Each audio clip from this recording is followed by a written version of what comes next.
Bismillahirrahmanirrahim. Di sini saya akan menjelaskan tata cara dalam wudhu ketika melaksanakan mengusap mashu ra'si, mengusap kepala. Dalam masalah ini memang terjadi beberapa perbedaan pendapat antara para ulama madhab. Ada yang mewajibkan semuanya, ada juga yang mewajibkan sebagian, ada juga yang cukup mengusap sebagian yang kecil. Wujubu mutlaqi masil ra'si, wajib secara mutlak mengusap kepala. Yang terjadi perikhtilafan wal khilafu hal yakfi masuba dirroksi awla budda minat ta'mimi fadhahaba ila wujubi ta'mim Malik wa Ahmad bi riwayatin anhu. Apakah cukup mengusap sebagian kepala atau tidak daripada menyeluruhkan mengusap kepala? Maka berpendapat untuk Imam Malik dan Imam Ahmad mewajibkan untuk semua kepala diusap dari riwayat yang diterima darinya. Wahtarahu jama'atun minasyafi'iyah, dan memilih juga terhadap pendapat tersebut segolongan madhab dari Imam Syafi'i, pengikut-pengikut Imam Syafi'i. Wa dhahaba ilal iktifa bi ba'dir ra'si aksarul ulama minhum Syafi'i. Tapi kebanyakan pendapat ashab Syafi'i lebih cenderung menganggap bahwa cukup mengusap rambut sebagiannya saja berdasarkan ayat biruusikum. Kemudian menurut Imam Abu Hanifah yang diperbolehkan atau yang menyukupkan adalah yuji'u dzalikal ba'du wa huwa ru'si inda Abi Hanifah. Mencukupkan ketika mengusap kepala itu seperempat kepala menurut pendapat Abu Hanifah. Nah, maka terjadi tiga pendapat. Yang pertama, menurut pengikut madhab Imam Syafi'i kebanyakan mengikuti bahwa cukup sebagian. Contoh misalnya mengusap ketika wudhu sebagian tempat jadi rambut, atau mau di depan mau di pinggir, maka kebanyakan menurut pengikut madhab Imam Syafi'i itu sudah cukup. Tetapi ketika menurut pendapat Imam Abu Hanifah, maka harus seperempatnya kepala. Misalnya begini, bisa diusap dengan menuangkan air wudhu ke telapak tangan, kemudian disimpan di sini, maka ini sudah mencukupkan. Ada lagi yang ketiga, yaitu pendapat Imam Malik dan pendapat Imam Ahmad yang menyatakan bahwa mengusap kepala itu harus semuanya. Nah, dalam mengusap kepala semuanya di sini diceritakan hadis atau diriwayatkan hadis an Ubaidillah bin Zaid bin Asim radhiyallahu anhuma fi sifatil wudu. Diterima riwayat dari Zaid bin Asim radhiyallahu anhuma menjelaskan masalah tata cara wudu. Qala wa masa Rasulullah SAW bi ra'sihi fa aqbala bi yadayhi wa adbara.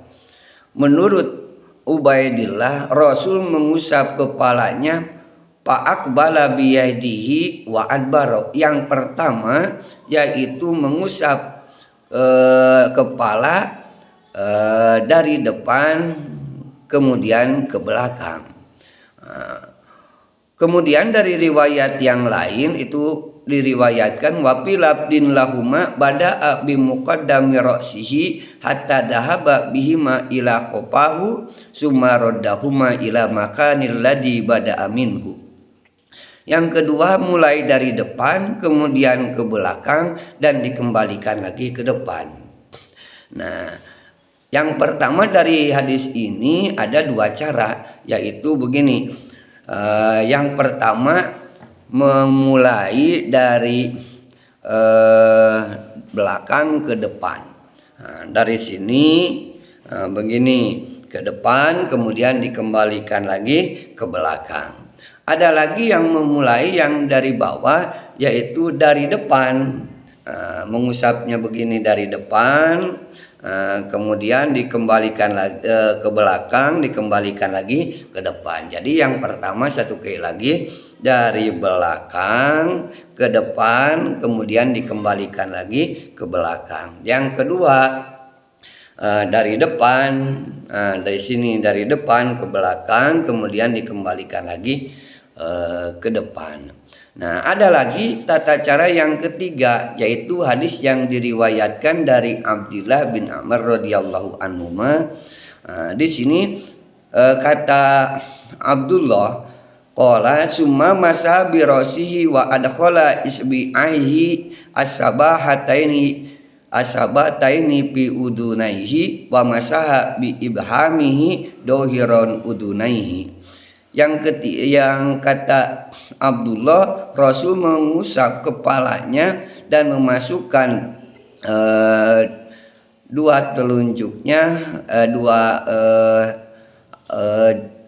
ibu jarinya ke telinga duanya, kemudian dengan tangan telunjuknya di atas kepala. Jadi begini. Yang ketiga, ini masuk ke telinga, jadi sekaligus kan mencuci telinga atau mengumbat telinga itu disatukan dengan kepala. Kalau yang tadi dipisah dari belakang ke depan, kembali lagi ke belakang, yang dari depan ke belakang kembali lagi ke depan. Nah, yang sekarang dari riwayat hadis yang ini disatukan dengan mencuci telinga. Di ini kedua ibu jari masuk ke sini, kemudian masuk ke sini ke belakang, terus dikembalikan lagi ke depan. Jadi ada tiga cara dalam mengusap kepala, baik dari pengikut Imam Syafi'i ataupun pengikut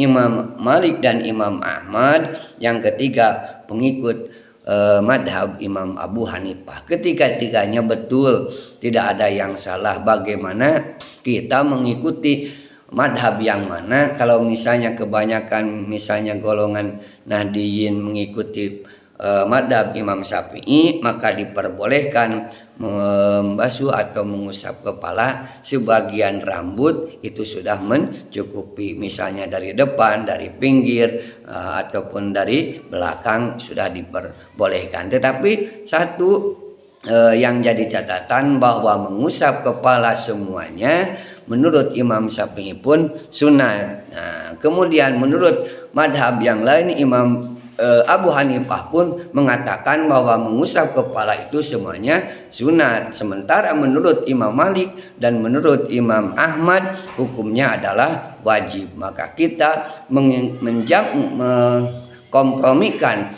beberapa pendapat, yang menurut satu wajib, yang menurut yang lainnya sunat. Maka lebih baik kita kalau bisa mengusap kepala semuanya, supaya fardu kalaku sunnah kalampah, tidak ada yang terlewatkan antara hal yang wajib dan antara hal yang sunat. Walaupun menurut pendapat Imam Syafi'i cukup sebagian rambut, tetapi sunat hukumnya membasuh kepala, mengusap kepala secara keseluruhan. Begitupun menurut Imam Abu Hanifah cukup hanya seperempat kepala yang wajibnya, tetapi keseluruhan rambut atau kepala hukumnya sunnah. Mudah-mudahan ada manfaatnya. Perbedaan para pendapat para imam madhab bukan jadi lagi permasalahan, karena keempat-empatnya saling menyokong antara satu yang lainnya.